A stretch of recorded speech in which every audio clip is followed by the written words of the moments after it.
welcome back to my channel. Just Shauna here to talk about some friggin' books. I have 5 books again to talk about today, and it'll probably be pretty quick because most of them are reread things, so.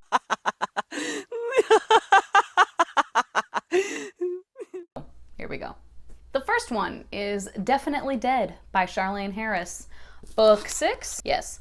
Book 6 of the Sookie Stackhouse series. Again, this is adult, paranormal, romance, fantasy, what have you. In this one, Sookie starts dating Quinn, the were-tiger that we met in the previous book. The main thing in this one is that she has to go to New Orleans to take care of basically the estate of her now dead vampire cousin, Hadley, who was turned into a vampire by Sophie Anne, the queen. And in this one, there's a big, huge party happening because Queen Sophie Anne married the vampire king of Arkansas. Yes, and they aren't very friendly. They're not on great terms. It was just an alliance that they made. And as per usual, there's like 4 different plots happening all at the same time. As my reread is continuing, I'm remembering how I really had a fun time with the first few books. I'd say the first like 4 books particularly, I just was like, yeah, this is fun. And then it started kind of feeling like the books were filler books, like all the books in the series. And also on this reread, something new is that do I like Sookie? I don't know. So Sookie I start noticing it, at least in this book, that she's very fucking judgmental. And I don't know if she was just less judgmental in the previous books or if I just didn't notice it as much. And maybe now it's one of those things where like I noticed it once and now I'm just like noticing it over and over again.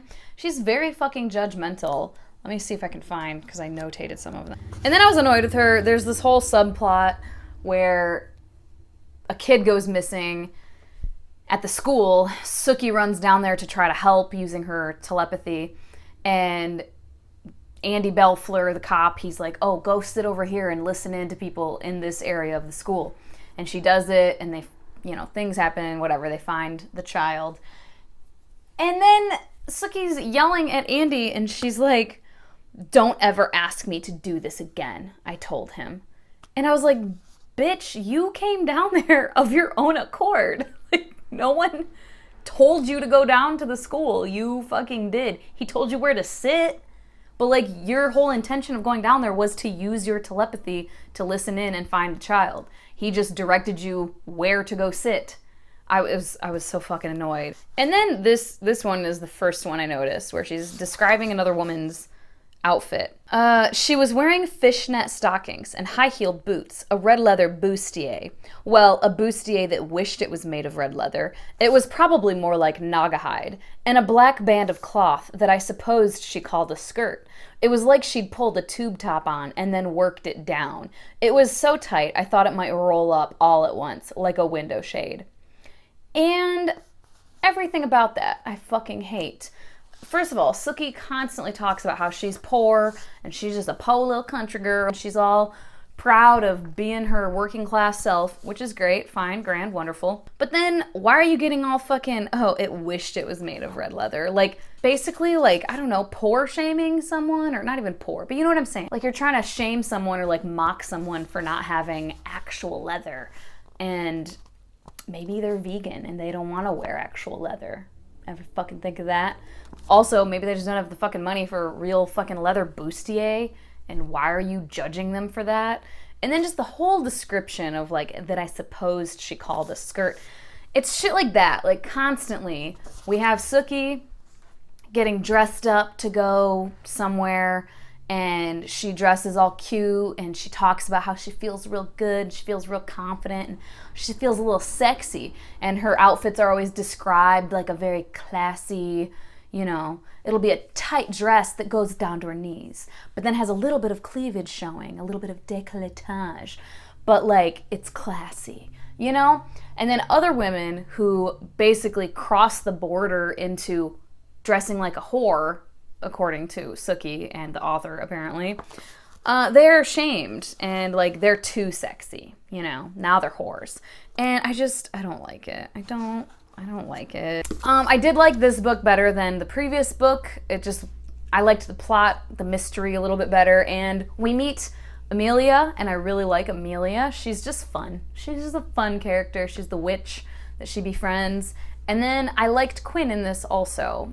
He's no Eric, you know, but if she can't be with Eric in this book, I'll take Quinn, I guess. So there's that. And I'm trying to like think of why I'm not rating these books like a 2, you know?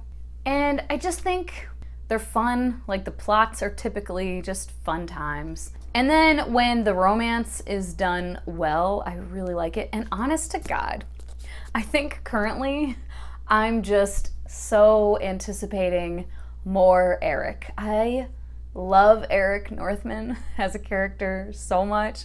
And then Pam, I love Pam as a character. And like I said, in this one we meet Amelia, and I really like Amelia. So there are certain characters that I genuinely like these characters. And in the first few books, I genuinely like Sookie, but I'm starting to have some issues with her fucking judgmental ass. So on my 1 to 10 for this one, I gave it a 5.83, which is still 3 Pusheenacorns. We're teetering though. Then I read Changeless by Gail Carriger. I listened to this on audio. I read the first book in physical form, and the first time I read these books, I read them all in physical form.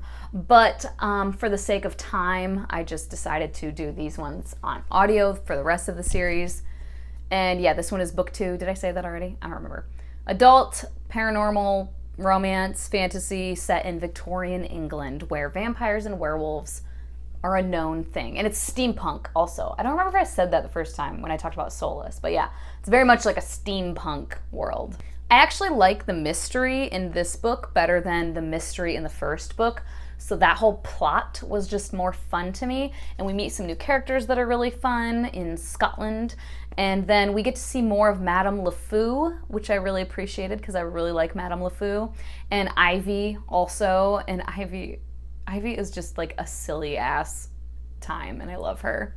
And as always, I love Alexia, and I just love, like, Alexia had spent long hours wondering over that mustache. Werewolves did not grow hair, as they did not age. Where had it come from? Had he always had it? For how many centuries had his poor abused upper lip labored under the burden of such vegetation?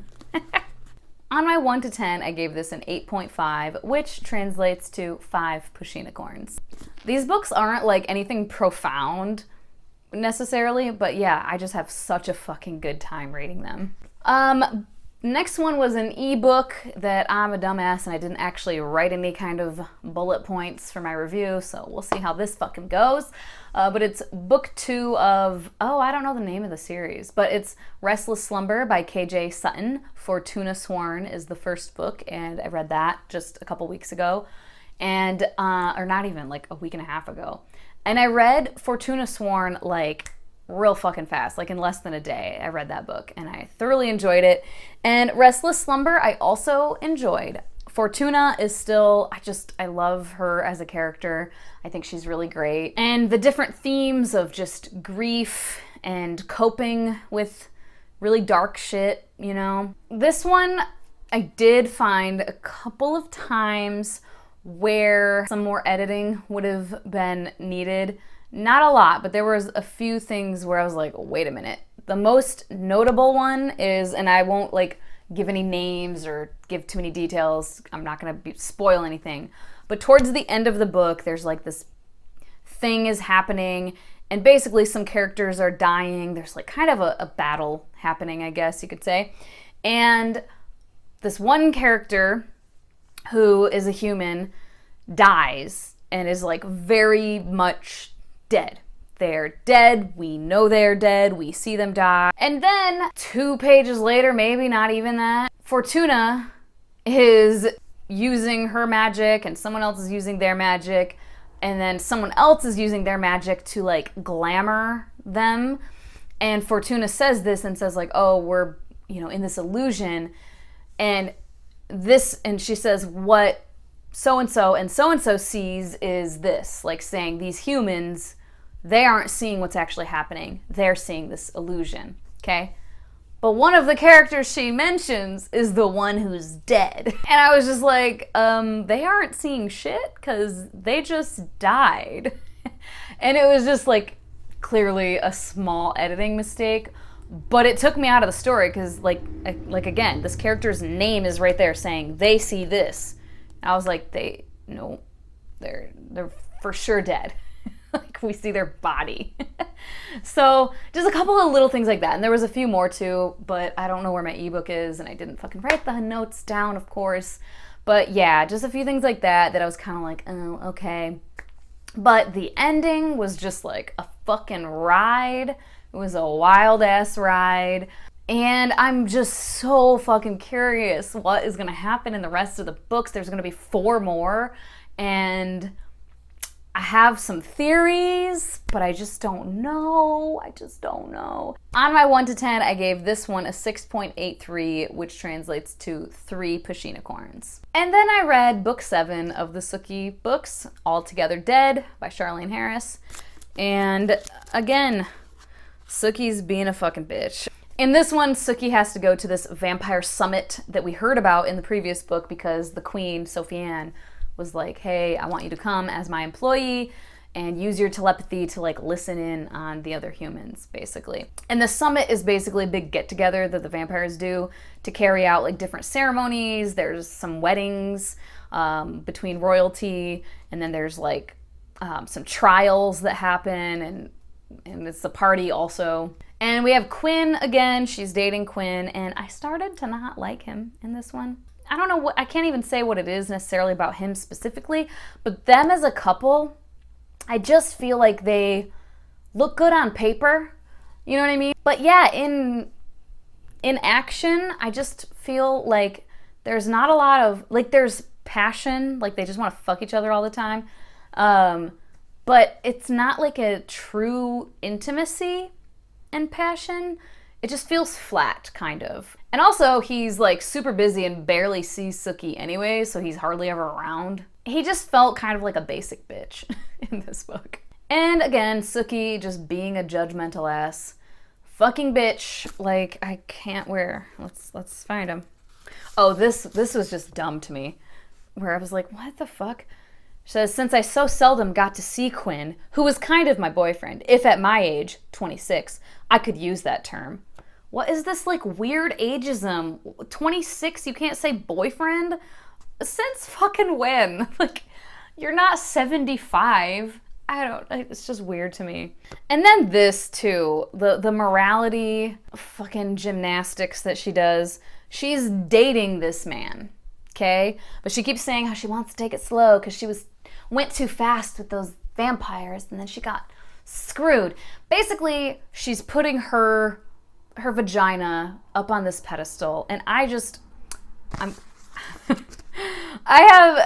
have an issue with that because that's like what a lot of women do because we're taught to. Like, you're taught that like, don't give a guy your sex unless you know he really cares about you, because if you sleep with a dude and then he ghosts you, if you sleep with a dude and then he's a jerk to you, like, you've given him this precious thing. And I just don't subscribe to that. Which, think what you want, whatever. Just this purity thing and this like, I don't know, to me I'm like, if you want to have sex, have sex. If the reason you want to have sex is just you feel like it, you're attracted to this person and you want to bang them right now, who cares if they don't ever talk to you again? Maybe you don't want to ever talk to them again. Why is it always this fear that the dude is going to be the one in like a heterosexual thing? Why is it always this fear that the dude is going to be the one to be like, I'm tossing you to the side, you worthless woman? And I don't know, it's just like this sexual freedom thing. I just have an issue with that thought process of like, be careful because a dude might never talk to you again and then you've like wasted your vagina on him. I don't know. Now, if you just don't want to have sex, don't have sex, right? Like, and don't have sex because you think it will make a dude like you, because that has never worked. And so, I don't know. It's a complicated thing, but basically, I just feel like if you wanna and you're feeling the lust and you feel like you trust this person like enough to like have sex with them, you know what I mean? Like you don't think they're gonna fucking kill you or something.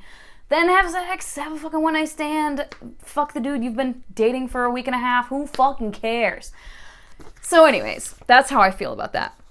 So she's dating this man for a few weeks at least, but I think at this point it's been like a month and a half to 2 months.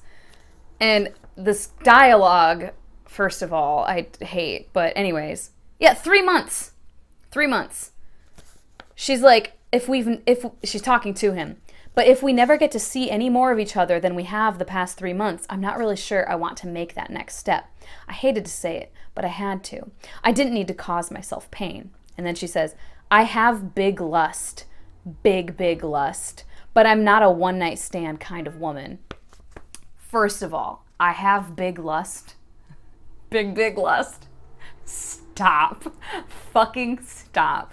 Secondly, it's not a fucking one-night stand if it's the dude you're dating.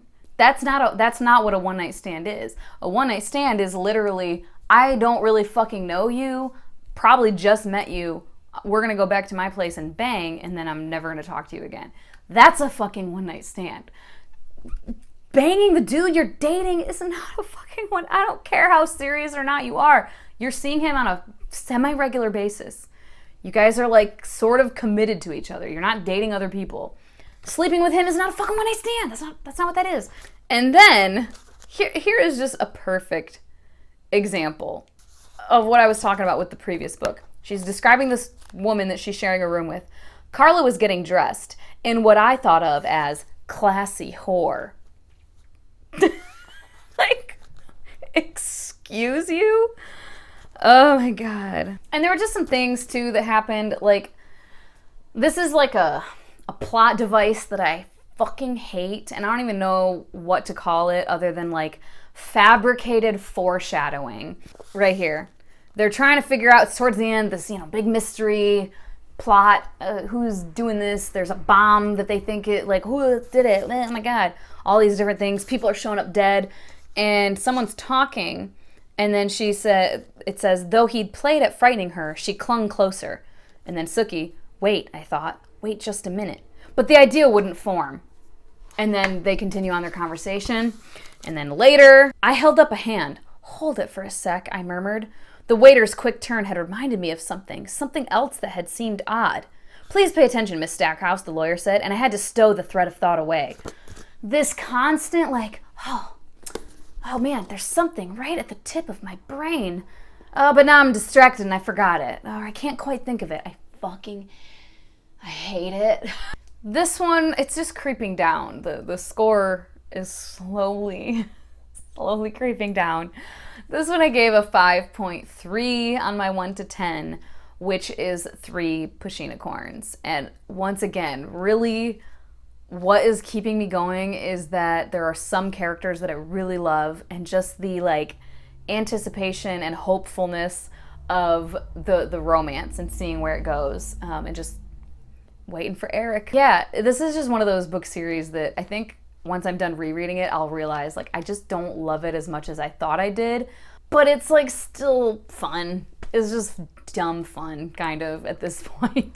But I definitely know I don't like Sookie as much as I thought I did. And then finally, real quick, wow, I've talked for fucking ever at this point. I'm so sorry. How long have I been talking? 47 minutes and my battery's gonna die. So real quick, I also read The Royal Diaries, Anastasia, The Last Grand Duchess. And this is just one of these like Dear America books, and it was cute, it's fun. I don't give middle grade books ratings anymore because it's so very much not for me. I'm not the fucking target audience. Never had read this one before though. It was fine. It was kind of boring, honestly. It starts off in 1914, and like the whole fall of the Romanovs doesn't happen until like 1917. So the first like half to 3/4 of it is just kind of their little cute shit, and it just wasn't that detailed. And I just remember a lot of the Dear America books being way more detailed in just like what they do all day and like how they feel about their friends and this and that. And this one was just, yeah, I don't know, it just wasn't as interesting. But I just love the story of like the Romanovs. Very intrigued by it. I still want to read like some nonfiction about it. So anyways, I enjoyed it. It was cute. It was fine. And there we go. I'm done talking before my fucking phone dies and I get cut off. I can't believe I talked for so fucking long. I'm probably gonna have to cut these. Ugh, God. As always, thank you so much for your time. Hope that you guys have a wonderful day, and I will talk to you later. Bye-bye. Oh, Lily says bye too. Oh my God, you're so much bigger than Gigi. She's like, why the fuck did you wake me up for this? Oh, but you're just so cute, baby. I love you. Okay, I'm sorry. Okay, bye.